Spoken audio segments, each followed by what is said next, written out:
Bueno, nos corresponde entonces en este encuentro abordar el tema de los bienes y los principios generales que se aplican para la administración de esos bienes al interior de la congregación.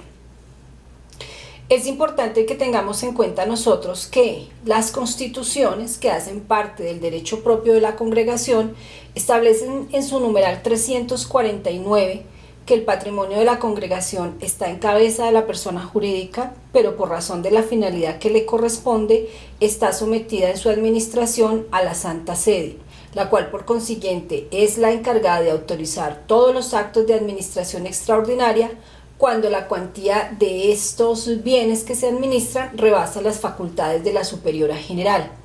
Aquí debemos tener en cuenta que este inicio de este encuentro parte de lo que estuvimos estudiando la semana pasada a través del foro, cuando miramos nosotros lo que son los actos de administración ordinaria y los actos de administración extraordinaria. Es importante que nosotros tengamos en cuenta que dentro de los actos de la administración ordinaria generalmente está incluido todo lo que nosotros hemos relacionado y que nosotros hemos llevado al presupuesto anual de gastos, mientras que los actos de administración extraordinaria son precisamente algunas inversiones o algunos actos que se realizan y que no están dentro de un presupuesto. Al no estar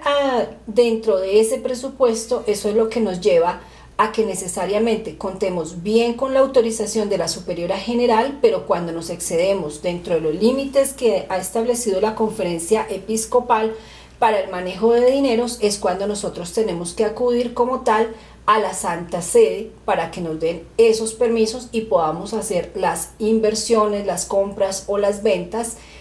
obviamente en el sentido de administrar bien esos patrimonios que han sido entregados en razón de cada uno de los cargos que ocupan las hermanas. Las constituciones y el canon 1284 me establecen a mí que todos los administradores están obligados a cumplir sus funciones con diligencia y con la misma diligencia que lo realiza un buen padre de familia. Ese canon 1284 pretende regular líneas básicas de una administración que garantice una y segura rentable gestión de los patrimonios eclesiásticos. O sea, que las inversiones sean claras, que las inversiones sean transparentes y que las inversiones se hagan a la luz de la normativa tanto eclesiástica como civil. Es por ello que el administrador debe vigilar que los bienes encomendados no sufran daños. Para ello, si es necesario suscribir como tal algunos seguros, entonces pues se debe hacer un análisis de esos patrimonios que deben tener una protección especial y proceder a esa constitución de los seguros. Con observancia de las normas canónicas que están establecidas tanto en el Código de Derecho Canónico como en el Derecho Propio, y también a la luz de esa normativa civil que está establecida, pues obviamente, y es la que aplica para todo un territorio, en nuestro caso, para nuestro país, entonces hay una normativa también que está establecida de cuál es la forma y cómo se deben adquirir esos seguros, obviamente para proteger los patrimonios. Los administradores como tal también tienen la obligación dentro de los inmuebles que se tienen arrendados, entonces deben actuar con mucha diligencia, deben actuar oportunamente para el cobro de las rentas y del producto que generan todos estos bienes que están o que han sido mejor entregados para una administración correcta. Es importante tener en cuenta también que se deben llevar con orden los libros que registran la contabilidad de las casas, de las obras, de la provincia y pues de la casa general como tal. Se debe presentar un informe anual de las gestiones de administración. Ese informe pues obviamente lo tenemos que preparar con tiempo suficiente y es un informe que de acuerdo a las inversiones, de acuerdo a los ingresos y de acuerdo a los gastos, es el que realmente se va a plasmar y se va a presentar como el informe de gestión de ese año de labor. De igual manera es importante tener en cuenta que todos los bienes que sean de propiedad de la congregación y todos los bienes que están en cabeza de cada una de las obras deben estar debidamente inventariados. Nosotros tenemos bienes muebles y tenemos bienes inmuebles. En algunas oportunidades hemos socializado nosotros cuál es la forma de tener inventariados los bienes inmuebles. Los bienes inmuebles es importante recordar que debemos abrir un expediente para cada inmueble donde reposen como tal las escrituras de adquisición, donde tengamos nosotros los avalúos catastrales, donde tengamos el pago del impuesto predial si aplica, porque ya sabemos que tenemos algunas exenciones que nos están operando, por las cuales no se pagan esos impuestos prediales como tal. Esa carpeta de cada inmueble es la que nos cuenta el historial. ¿Qué ha pasado con ese inmueble? ¿Cómo lo hemos adquirido? Si el inmueble como tal ha sido susceptible de algún englobe con otros predios. Entonces, por eso es importante que tengamos nosotros bien claro ese inventario de bienes inmuebles. De igual manera, en lo que respecta al inventario de los bienes muebles, también se debe tener una relación detallada y ese inventario debe ser actualizado. Teniendo en cuenta, por ejemplo, en las instituciones, si tenemos algunos equipos en nuestras oficinas que necesitan ser dados de baja, pues debemos descargarlo de los inventarios, porque también pues eso muchas veces nos hemos encontrado con que revisamos algunos inventarios y los inventarios no corresponden a la realidad de los bienes muebles con los que contamos. Entonces, por eso se requiere que estén actualizados.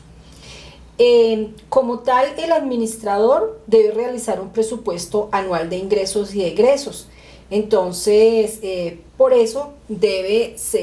prepararse con mucha oportunidad, con mucho tiempo, con mucho cuidado. Esos presupuestos tienen que ser equilibrados y pues obviamente aterrizados a la realidad de lo que pueden ser las inversiones, de lo que pueden ser los gastos y con mucha claridad acerca de cuáles son los ingresos que se van a tener por cada una de las obras.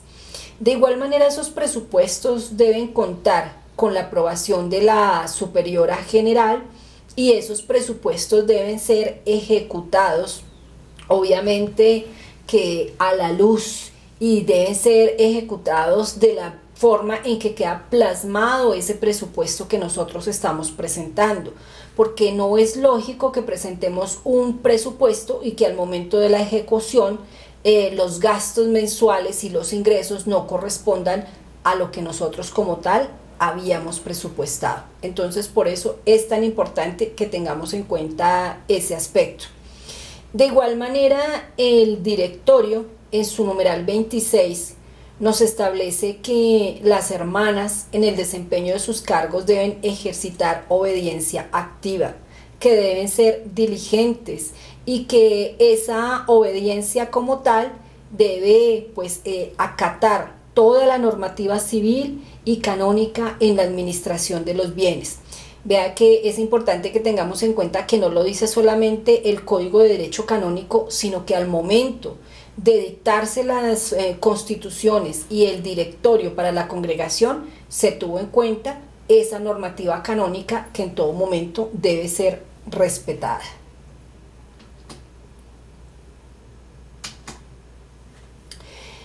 El patrimonio de la congregación. Entonces debemos tener en cuenta nosotros que también el directorio en su numeral 263 nos indica que los bienes muebles e inmuebles constituyen el patrimonio de la congregación como tal.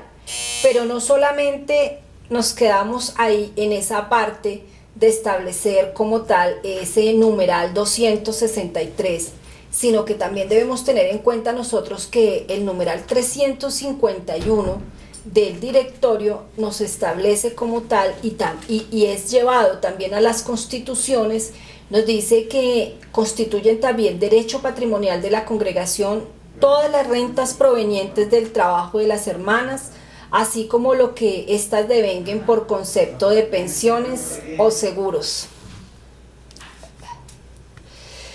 Es importante pues que nosotros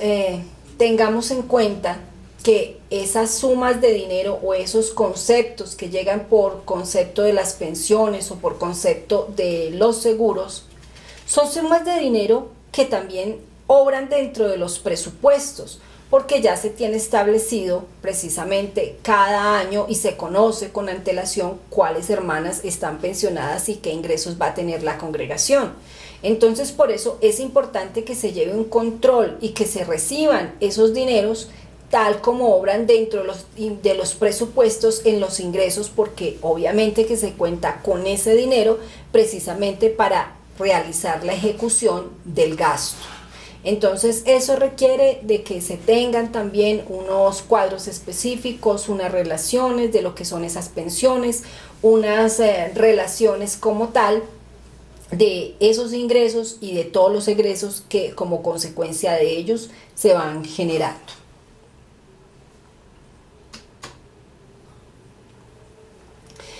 Tenemos nosotros que el Canon 1286 nos establece que para cumplir los deberes de justicia, las hermanas encargadas de la administración de bienes han de tener en cuenta los principios y enseñanzas de la Iglesia y observar cuidadosamente tanto las normas civiles en materia laboral y en materia social. Entonces, para ello, pues vemos nosotros que la Iglesia lo que quiere con ello es que se aplique la doctrina social católica a la constitución y cumplimiento de las relaciones laborales en las que esté directamente interesada. Se dispone pues que el pago de los salarios sea justo y honesto, que de igual manera haya claridad que a trabajo igual, remuneración igual,